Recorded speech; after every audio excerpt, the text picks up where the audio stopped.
Eu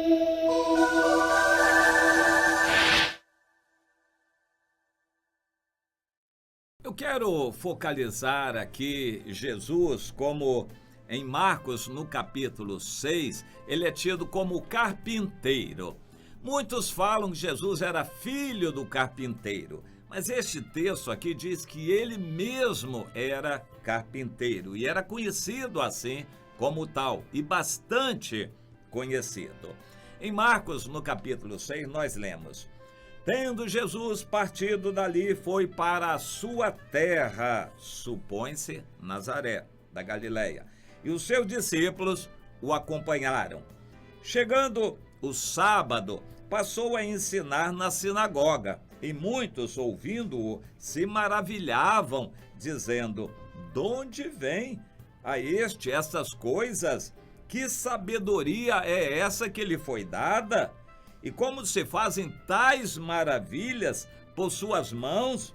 Não é este o carpinteiro, filho de Maria, irmão de Tiago, irmão de José, de Judas e de Simão? E não vivem aqui entre nós as suas irmãs?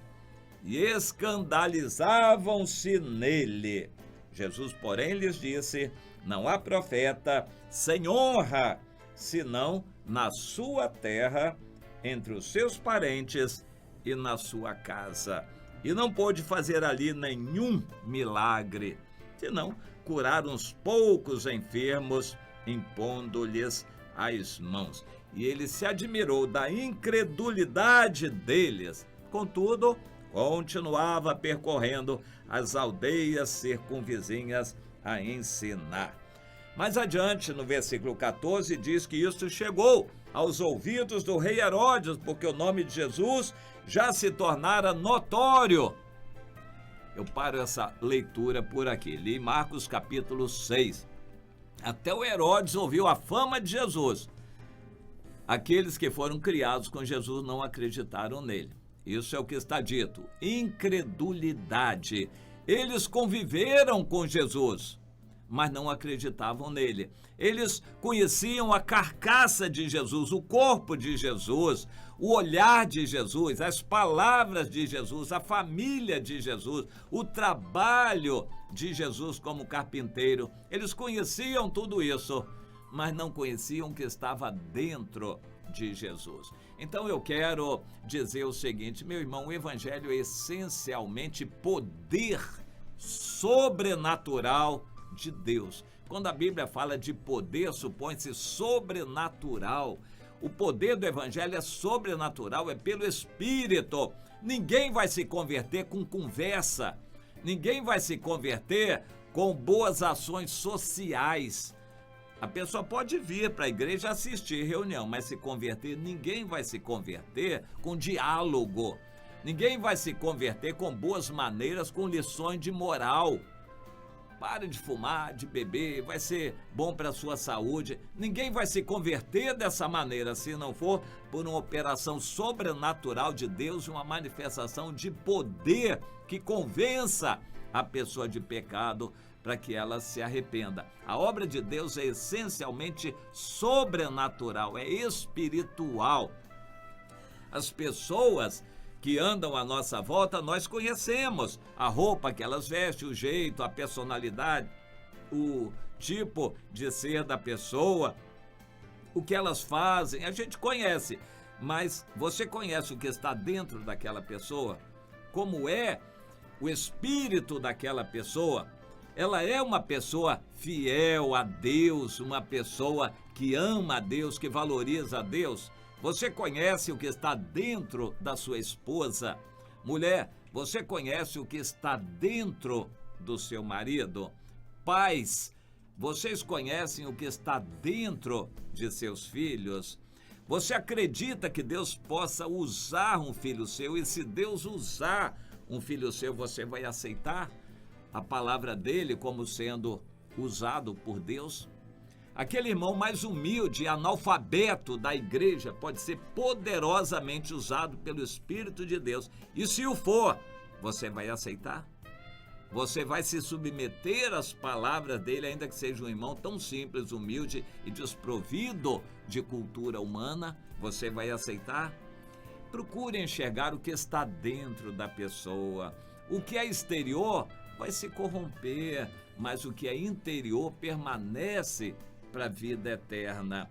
Jesus estava em Nazaré. Eles olhavam a parte exterior dele, sabiam a idade dele, sabiam onde ele morava, a mãe, os irmãos, sabiam que ele era carpinteiro, conheciam. Eles não podiam acreditar que dentro dele havia um Espírito Santo que movia a fazer a obra de Deus. E Jesus é um modelo, exemplo de como uma pessoa pode ser totalmente tomada pelo Espírito Santo. Qualquer um pode ser muito tomado pelo Espírito Santo de Deus. E você consegue acreditar que aquele irmãozinho muito simples, que você viu passar muitos anos ali sem grandes realizações na igreja, que Deus pode usá-lo com grande poder e autoridade? Você tem que crer nisto. Deus é soberano para usar até um animal, uma mula de carga, um galo para cantar. Deus pode usar qualquer animal, até as pedras podem clamar. Deus pode, com muito mais razão, usar os crentes humildes. Aliás, foi o que o apóstolo Paulo nos escreveu em 1 Coríntios. Deus usou as coisas humildes do mundo para confundir as grandes, as coisas nécias do mundo para confundir os sábios. As grandes realizações de Deus têm sido feitas através de pessoas que não são grande coisa diante do mundo. Moody, um homem de pouca cultura, muito pobre, foi criado e até que na adolescência, juventude, tomou a sua decisão pelo Senhor.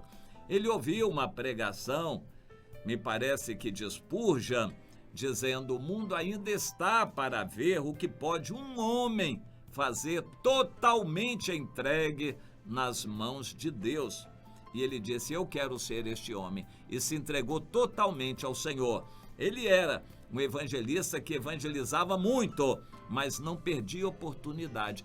Não queria passar um dia sequer sem ter pregado o evangelho, pelo menos para uma pessoa, sem ter ganhado uma pessoa para Cristo.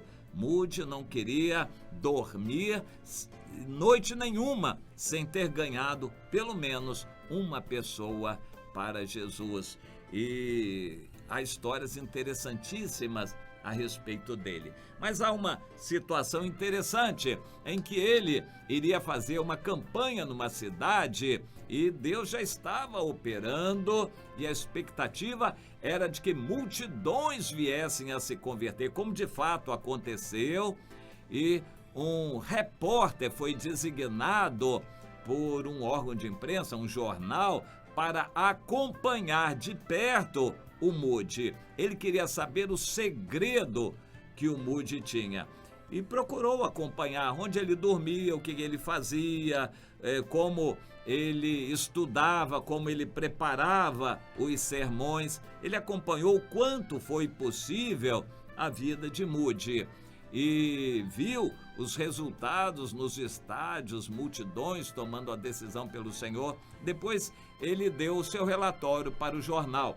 e o relatório foi muito desanimador. Ele, em resumo, disse o seguinte: eu acompanhei por vários dias esse homem, procurei ver algum segredo e não descobri nada. Ele é um homem muito comum, muito igual aos outros. Quando Moody leu aquela reportagem no jornal, ele levantou os olhos e disse: Senhor, graças a Deus, não tem nada de especial em mim, tudo é pelo Espírito Santo. E assim deve ser o cristão, nenhuma glória para si. Nós não vamos nos impor ou sermos conhecidos ou produzir frutos pela nossa capacidade, pela nossa inteligência, pela nossa fama, pelo número de ouvintes, pelo número de pessoas que curtem o nosso site na internet. Nós não vamos nos tornar famosos pela fama do mundo, mas pelos frutos, e esses frutos vão depender de Deus. Frutos que permanecem dependem de Deus, não de nós, da nossa capacidade ou da nossa técnica, da nossa organização, da nossa capacidade em promover grandes eventos, a nossa capacidade administrativa em organizar a igreja. Não, nós vamos ter frutos que permaneçam na medida em que estivermos cheios do Espírito. Portanto, aqueles concidadãos de Jesus em Nazaré não conseguiram ver nada nele, igual aquele repórter que não viu nada de especial no Moody. Os de Nazaré não viram nada diferente em Jesus, nada que justificasse aquela fama toda. Era uma fama que até o rei tremia diante da fama de Jesus, o rei Herodes, mas o povo de Nazaré não viu nada em Jesus. Assim, meu irmão, procure olhar o que há dentro de uma pessoa, procure ver os frutos dessa pessoa, procure ver os resultados da vida dessa pessoa, ao invés de julgar alguém pela aparência, de julgar pela fala, de julgar pelo exterior.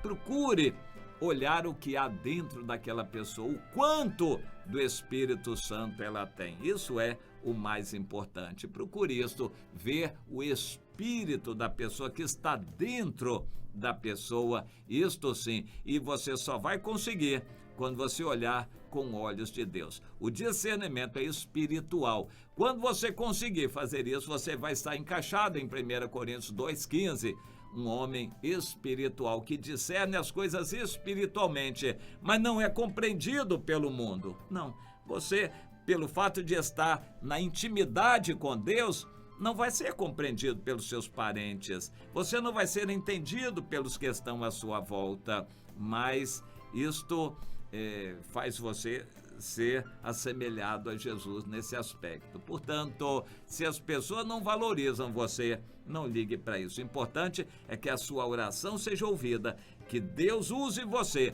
para dar frutos e não precisa que as pessoas vejam, basta que Deus veja.